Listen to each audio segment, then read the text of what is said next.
अल्हम्दुलिल्लाह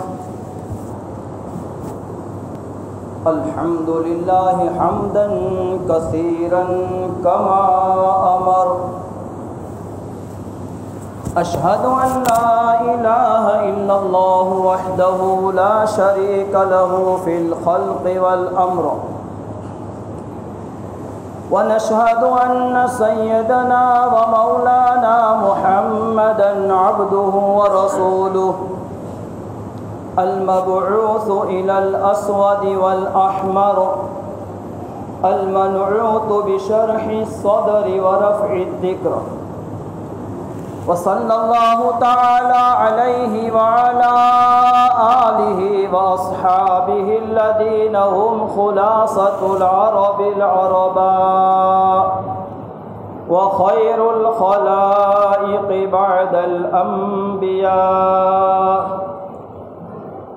अम्मा बाद फ़अऊज़ु बिल्लाहि मिनश शैतानिर रजीम। बिस्मिल्लाहिर रहमानिर रहीम। वमा अर्सलनाका इल्ला रहमतुल लिल आलमीन। वक़ाल तआला इन्नल्लज़ीना युज़ूना अल्लाह व रसूलहु लअनहुमुल्लाहु फ़िद्दुन्या वल आख़िरह व अअद्द लहुम अज़ाबन मुहीना। वक़ाल अल्लाहु तआला फ़ी मक़ामिन आख़र अन्नबिय्यु औला बिल मुअमिनीना मिन अनफ़ुसिहिम। वक़ाल अन्नबिय्यु सल्लल्लाहु अलैहि वसल्लम ला युमिनु अहदुकुम हत्ता अकून अहब्बु इलय्या मिन वालिदिही व वलदिही वन्नासि अजमईन। वक़ाल अन्नबिय्यु सल्लल्लाहु अलैहि वसल्लम फ़ी मक़ामिन आख़र मन आज़ानी फ़क़द आज़नल्लाह व मन आज़ल्लाह युशिकु अन यअख़ुज़हु। सदक़ल्लाहुल मौलानाल अज़ीम व सदक़ रसूलुहुन नबियुल हबीबुल करीम।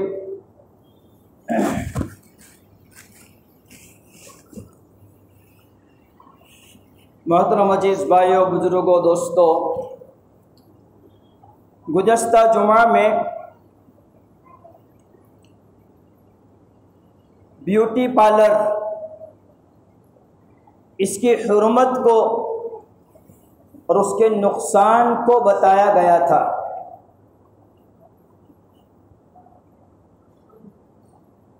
लेकिन ये जो अमल है ये तालीमात रसूल से नावाकिफियत की बिना पर है।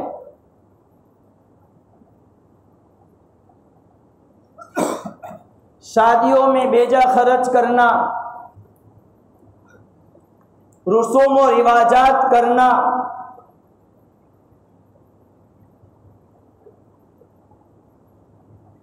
गमियों में बेजा रिवाजात करना, ये तालीमात रसूल की नावाकिफियत की बिना पर है।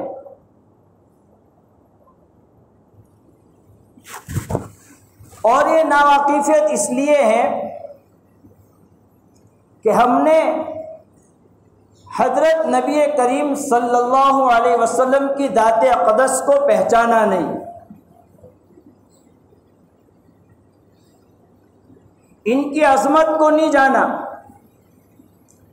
इनके उलूए शान को नहीं जाना, इनके रफ़अत मकाम को नहीं जाना। इसलिए इनकी तालीमात से कुछ हासिल करने की हमें हिम्मत तौफीक नहीं हो रही।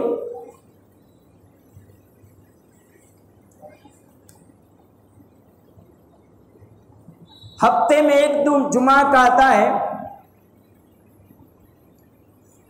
जिसमें तालीमात रसूल में से कुछ बातें बयान की जाती हैं।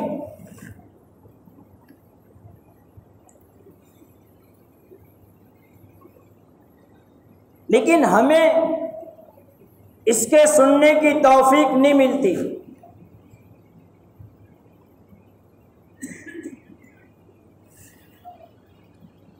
हमने अपने नबी को नहीं पहचाना, हमने अपने नबी को नहीं जाना, तो हम औरों को हमारे नबी की पहचान नहीं करवा पाए।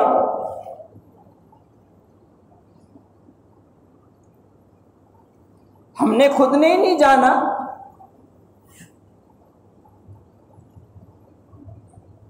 बहुत सारे मुसलमान वो हैं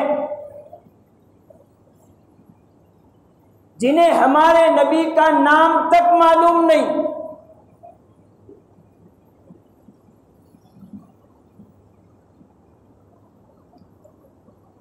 हमारे नबी हजरत मोहम्मद मुस्तफ़ा सल्लल्लाहु अलैहि वसल्लम के घराने का इल्म नहीं,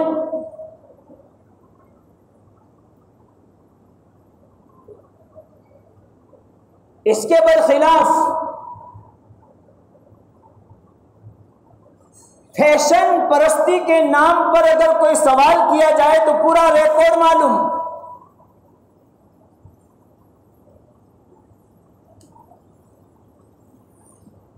छोटे छोटे बच्चे ये इस रिकॉर्ड को जानते हैं, लेकिन इन बच्चों को भी सीरत से कोई वास्ता नहीं,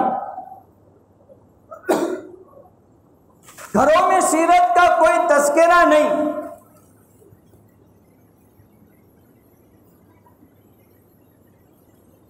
इस बिना पर हम अपने नबी हजरत मोहम्मद मुस्तफ़ा सल्लल्लाहु अलैहि वसल्लम की पहचान औरों को नहीं करा पाए, गैरों को नहीं करा पाए। ये हमारे नबी नहीं है। वमा अरसलनाका इल्ला रहमतल लिल आलमीन,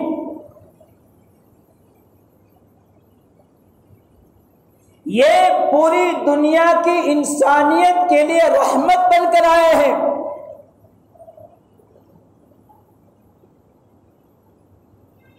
ये इंसानियत के हमदर्द बनकर आए हैं। ये इंसानियत को इंसानियत पना सिखाने आए थे।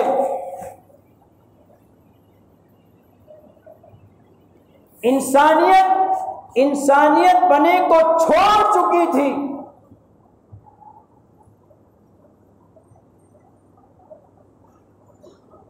ये एक दूसरे के खून के प्यासे हो गए थे। औरतों की इज्जतें महफूज नहीं थी। औरतों को बहुत सी कौमें ये मिराज समझती थी।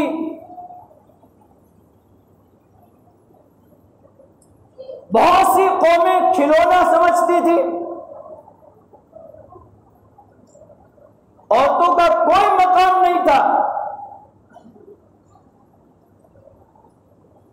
बुध के दिन तफसीर होती है,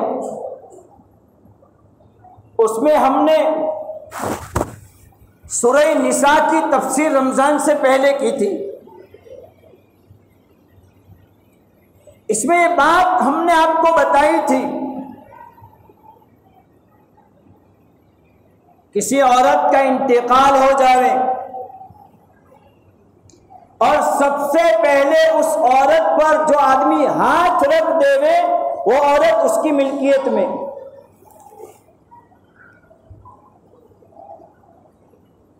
ये वाकया बना, अल्लाह के नबी के पास शिकायत पहुंची, इसलिए कहते हैं तफसीर में बैठो। इस वक्त में जो नामों से रिसालत पर हमले किए जा रहे हैं, नबी करीम सल्लल्लाहु अलैहि वसल्लम की तकद्दुस को मजरूह किया जा रहा है। मायशा सिद्दीका रज़ियल्लाहु ताला अन्हा की ज़ात अक़दस पर तोहमत लगाई जा रही है। इसका पूरा बयान हमने सूरह नूर की तफसीर में सुना दिया था।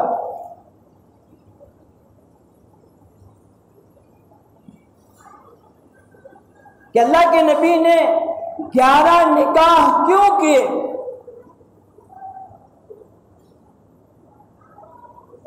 इनमें बहुत सारे निकाह बेवाओं से किए हैं, बल्कि सारे निकाह बेवाओं से, तलाकशुदा से।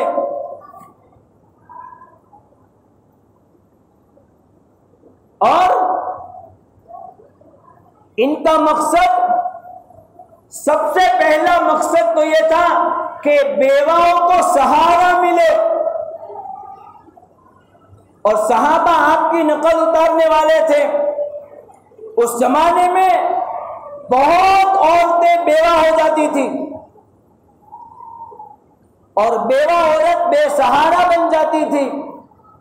और उस जमाने में भी बेवा औरत से निकाह करना मनहूस समझा जाता था। अल्लाह के नबी सल्लल्लाहु अलैहि वसल्लम ने सबसे पहल की और बेवा औरतों से निकाह किया ताकि इन बेवा औरतों को सहारा मिले।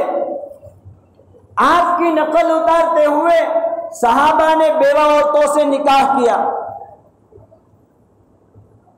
और बहुत सारी बेवा औरतों को ठिकाना मिला, बहुत सारी बेवा औरतों को सहारा मिला। आज भी इसकी जरूरत है। आज भी बहुत सारी जवान बच्चियां बेवकूफी की जिंदगी गुजार रही।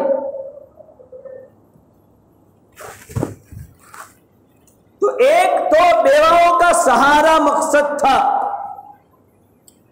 दूसरा खानदानों को माइल करना मकसद था। बहुत सी बेवा औरतों से निकाह में सामने वाले खानदान से रिश्ता कायम हो गया। बहुत से घराने बेवा औरतों से निकाह की वजह से आजाद हुए।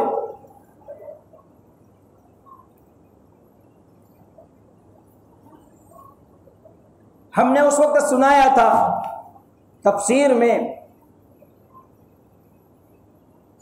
कि उस बेवा औरतों से निकाह की वजह से, एक औरत के निकाह की वजह से 1000 घराने आजाद हुए। अब ये कितनी बड़ी रहमत हो गई। 1000 घरानों के लिए प्यारे आका रहमत बन गए। जिन औरतों से निकाह किया इनके लिए आप रहमत बन गए।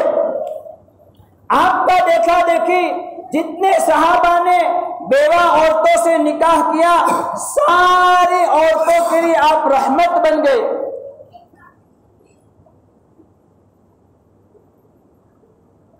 यह है ज्यादा निकाह का मकसद। आदमी 15 साल की उम्र में तकरीबन बालिग हो जाता है। गर्म मुल्कों में बहुत जल्द आदमी बालिग हो जाता है। अरब मुल्क गर्म मुल्क है। अल्लाह के नबी सल्लल्लाहु अलैहि वसल्लम ये जन्नती 40 मर्दों की ताकत लेकर आए थे और जन्नती एक मर्द की ताकत ये दुनिया के 40 मर्दों की ताकत के बराबर होती है। अभी इतनी ज्यादा ताकत लेकर अल्लाह के नबी दुनिया में तशरीफ लाए।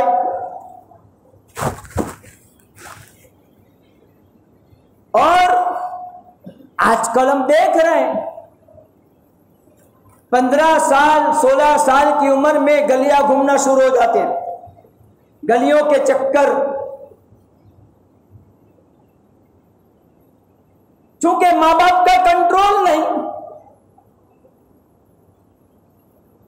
रात को देर से हमारे बच्चे घर पे आते हैं, माँ बाप का कंट्रोल नहीं। बीड़ी सिगरेट, गप्पे सप्पे। हालांकि ईशा की नमाज के बाद सो जाने का हुक्म है। ला यस्मउ बादल ईशा। एक जमाना था मगरिब के बाद दरवाजे बंद हो जाते थे। ये बड़े बूढ़े जानते हैं, मैंने ये जमाना अपनी आंखों से देखा है। और उस जमाने में अक्सर घराने में रात के देर से आने वाले के लिए दरवाजा नहीं खुलता था। अगर ये कानून आज बनाया जावे तो इंशाल्लाह जवान कंट्रोल में आ जाएंगे। खैर, तुम्हें कह रहा था कि अल्लाह के नबी की ताकत, ये जन्नती 40 आदमियों की ताकत लेकर आए थे। अब इन्हें 15 साल की उम्र में बीवी की जरूरत थी या नहीं थी, बताओ। हमारे कमजोर बच्चे 15 साल में गलियां घूमते हैं, तो वो नबी जिसको जन्नतियों की 40 आदमियों की ताकत मिली हो, वो 15 साल की उम्र में बीवी का मोहताज है या नहीं, बताओ। अगर ख्वाहिश पसंद होता, नफ्स परस्त होता, तो ये 15 साल की उम्र में जवान बच्चियों को घरों में इकट्ठा करता। अल्लाह के नबी ने 25 साल की उम्र में 40 साल की बेवा से निकाह किया है। हालांकि भर जवानी की उम्र है, और इस उम्र में एक जवान आदमी कुंवारी लड़की की तलाश में रहता है। ऐसी उम्र में खानदानी एतबार से बड़े मुअज्जज, अमीनुल सादिक कहलाए जाने वाले, पूरे मदीना में इनकी खूबसूरती के चर्चे, पूरी मदीना में इनकी सीरत और सूरत के चर्चे, अगर एक आवाज लगावे तो मदीना की सारी औरतें इकट्ठा हो जावे। यह इनका मकाम है। लेकिन इसके बावजूद भर जवानी में 40 साल की बेवा औरत से निकाह करते हैं। और मकसद निकाह का, इस औरत से निकाह करेंगे, इसके माल के जरिया से दीन, ईमान, अमल, सुन्नत, शरीयत के वजूद की मदद मिलेगी। औलाद तलब होती तो तमाम औरतों से औलाद हो जाती। इसलिए मैं ये कहने जा रहा था कि हम अपने नबी की सीरत को पढ़े। हज़रत आयशा रज़ियल्लाहु ताला अन्हा से जो निकाह किया, इसकी हिकमत और मसलिहत क्या थी, उस वक्त मैंने तफसील में बड़ी तफसील के साथ और बड़ी यानी खोल कर, मैं अब वक्त नहीं है इतना खोल के कहने का, लेकिन सिर्फ एक मकसद सुन लो। अल्लाह के नबी खातमुन नबीयीन है, इनकी शरीयत की हिफाजत की जरूरत है, अहकाम की हिफाजत की जरूरत है, अहादीस की हिफाजत की जरूरत है। ऐसे मौके पर एक ज़हीन, होशियार और खूब याद करने वाले शख्सियत की घर में जरूरत है। इस जरूरत के मातहत हज़रत आयशा रज़ियल्लाहु ताला अन्हा से निकाह किया कि आयशा रज़ियल्लाहु ताला अन्हा घर में हो, ये घरेलू तमाम अहकाम अख्ज़ कर सके। अल्लाह के नबी का उठना बैठना, चलना फिरना, वमा यंतिक़ु अनिल हवा इन हुवा इल्ला वह्युन युहा, खुदा कह रहे, अल्लाह कह रहे, अल्लाह के नबी अपनी जबान से कोई बात कभी भी किसी मौके पर भी, गुस्से में, नरमी में, गमी में, खुशी में, किसी मौके पर भी अल्लाह के नबी अपनी जबान से अपनी तरफ से कोई बात नहीं कहते। वो बात होती है जो अल्लाह की तरफ से दिल में बात डाली जाती है। अब उन बातों का अख्ज़ करने वाला कोई चाहिए, इन बातों को लेने वाला कोई चाहिए, ताकि ये बातें जिस वक्त कही जाए वो महफूज हो जाए। याद हो जावे, ताकि शरीयत बाकी रहे। इसी वजह से बड़े बड़े सहाबा हज़रत आयशा रज़ियल्लाहु ताला अन्हा के पास मसला दरियाफ्त करने जाते थे। कभी कोई मसले में उलझन आ गई, इख्तिलाफ हो गया, उस इख्तिलाफ को दूर करने वाली हज़रत आयशा रज़ियल्लाहु ताला अन्हा होती थी। आज तक इनकी रिवायतों के जरिए से मसाइल अक्स किए जा रहे हैं, इनकी हदीसों से मसाइल बनाए जा रहे हैं, इनकी हदीसों से सुन्नत शरीयत बनाई जा रही। इसकी ज़रूरत के मातहत अल्लाह के नबी ने आयशा रज़ियल्लाहु ताला अन्हा से निकाह किया। और भी बहुत सारी बातें हैं, मौका मिला आइंदा हम अपने नबी की सीरत को सुनने के लिए आइंदा जुमा शौक से आवे कि हमारे नबी कौन नबी है, कैसे नबी है, इनका क्या मर्तबा है, अल्लाह के नज़दीक क्या मर्तबा है। इसको सुनने के लिए हम आवे ताकि हमें पता चले कि हमारे नबी कौन नबी है। अल्लाह हमें अमल की तौफीक अता फरमावे। व आखिरु दावाना अनिल हम्दुलिल्लाहि रब्बिल आलमीन। जिनकी सुनते बातें पढ़ लें।